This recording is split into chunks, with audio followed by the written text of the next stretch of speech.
Hello everyone and welcome to Citizenship Education. I'd like to introduce myself. My name is Jim Stockwell. I'm Mr. Stockwell to the students. I am one of the many teachers of Citizenship Education and it is my pleasure to introduce this subject to you if you don't know what it necessarily is. So to start with, Citizenship Education, it's not what most people automatically think. It's not the study of an entry exam into getting your citizenship and your passport into this country. It is the study of politics for 11 to 16-year-olds, and it's a fascinating subject.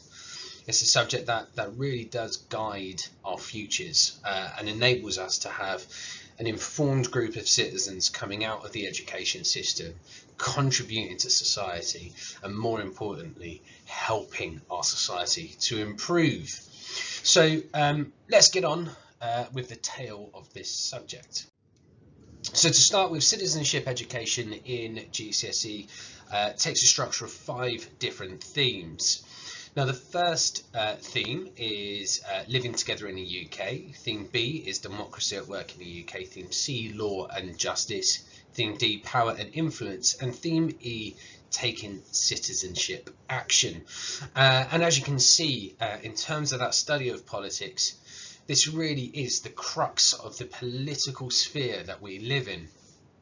Now, I'm going to go into details about individual themes in a minute, just to kind of enhance your understanding and knowledge of those. But I think it's important to really look down at that bottom section about the assessments themselves. Now, when you're taking a citizenship GCSE, you will have to complete 2 GCSE exam papers. Now, both are weighted equally, so it's 50% of the mark. And the first paper, which is that first 50%, which is an hour and 45 minutes, looks at the first 3 themes, theme A, B and C.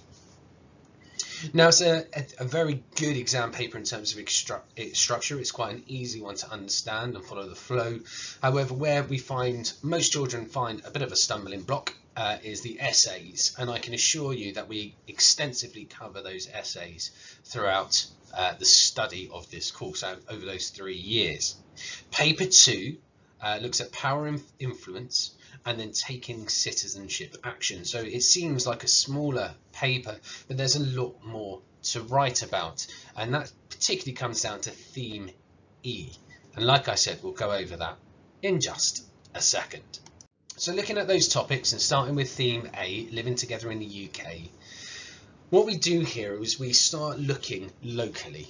We look at the students and the children's local communities. We understand what it is to be part of a community, how you identify within that, okay? Then we look at how those communities and how those individuals have developed over time. So we look at migration, movement of people. We then move on to democratic values, and when we're living in this society, how can we live together and follow our policies and our politics and making sure that we follow the rules and laws, okay? So we look at those democratic values and where they come from, and then we look at how that democracy works in our local community. So we look at local councils, we look at voting, and we try to get the children to understand the very small sphere that they're a part of, okay? And the idea is this is a building block towards a larger scale picture of politics as a whole. We then move on to theme B, which is expanding that knowledge of our local communities, okay, and our local councils, and taking it one step further. We start looking at democracy in its entirety. Who runs this country? How does the parliament work? And then we go and delve a bit further. We look into the balance of power. We look at how within that parliament, within our society, we have the executive, the legislative and the judiciary, i.e. our government, the houses of parliament, and then our judges, who all check each other's work to make sure that there's no imbalance of power. We look at lots of case studies where we introduce elements of Brexit, for example, okay, so international politics and how the likes of Gina Miller took our government to the court, okay. We then look into that government and how they work. So it's all well and good understanding about local communities and our national government and democracy as a whole, but what do they do? How do they work? So we delve into public money. We look into public services, we look into taxation and understanding tax. We discuss our progressive tax system and the taxes that you pay at the end of every month, that dreaded income tax. And we then take that one step further about where that money goes. So we start looking into economics a little bit. Okay, we start looking at the circular flow of income, how we spend our money, the trends of imports and exports, and then the international relationships that go with that. We then move on to theme C. With all of this going on, with all this local and national government, how do we manage this? How do we cope in a society with so many inputs and outputs? Well, this is where law and justice comes in. And we look into how and what the law is for and how it affects us. We look into the justice system and the different types of courts. We look into prisons and the police and the work that they do. And then we ask those big questions: is crime increasing in our society? Now, with that, we look into a number of case studies. We look at the James Bulger case and the age of criminal responsibility dropping from 12 to 10. We also look into the Stephen Lawrence case. So we look into the criminal proceedings, the investigations that happen. We also look into some of the failings of our criminal justice system. So in the case of Stephen Lawrence, the institutional racism that was found within the police force and how it's progressed moving forwards, how we've kind of seen that grow from the 90s. After this, we move on to power and influence. So we now know the UK. We understand our local communities, we understand our national government, but we also understand how that system works legally. So what about the wider world? How do we expand that knowledge even further? And this is where this module comes in. We look at international organisations. We look at the United Nations, NATO. We look at the Commonwealth and our colonial past. We look at how, people internationally influence our society and our decision making. So we look into global conflicts. We look into then the role of the media within those conflicts and how they portray that message, And then we ask that question again: does the UK have power to influence the wider world? And when we look at those international organisations that we're a part of, we're a big part of those. So the answer to that is technically yes, but to what extent? So theme D is a very large scheme of work. Here we look at Hotel Rwanda as a case study and the Rwandan genocide. We look into NATO and the work of NATO, and we look into a number of case studies there. We look at the Commonwealth and their actions they're taking to promote democracy and education for all people within its 54 countries. And then finally, and this is where citizenship gets a little bit more exciting, we end up with theme E, taking citizenship action.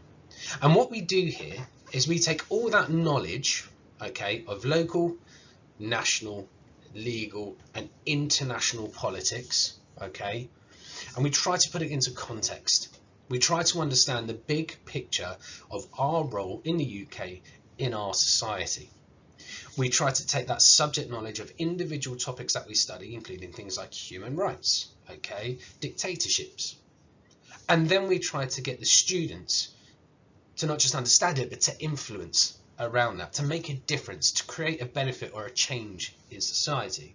Now we do this by a citizenship action, so a big campaign where the children will find an issue that they would like to see improve. That could be modern day slavery, for example, And the way they do that is they communicate with people in power. We get in touch with our local MP, Elliot Colburn, and we ask him to come into the school to talk to our students. We then talk to charities and NGOs. We talk to business people and other politicians to try and get their input in making a change. And we try to lobby government with some of our ideas.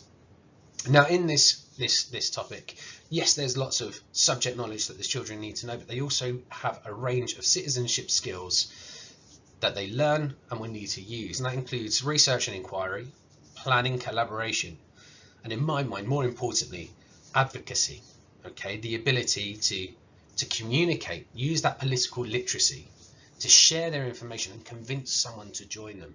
And that's an imperative skill that these children will need to learn throughout their future career. And on that note, we move on. So the next steps with citizenship education: once you finish studying citizenship and you've got all that knowledge in your head, where do you go? Now, if you stay in our sixth form, which we hope you will, our post-16 options include government and politics, law, sociology, philosophy, criminology, economics, plus lots of other subjects like history and geography. We cover so many broad topics in this subject that it's really easy to then take that and narrow it down into one choice for future. And that leads to then the next steps, your career. And this is where things get very exciting, because your future job could be Prime Minister. Exciting, right? Now, our Prime Minister, studied PPE, so philosophy, psychology and economics, and is currently running the country with a load of other politicians, and loads of MPs who have also studied similar things. So your career could be in government, but there's other careers as well, like you could go into economics and into banking. You could go into activism and lobbying, find an issue and try to change that in society. You could look at charitable work and working with NGOs around the world, so working with UNICEF for child education.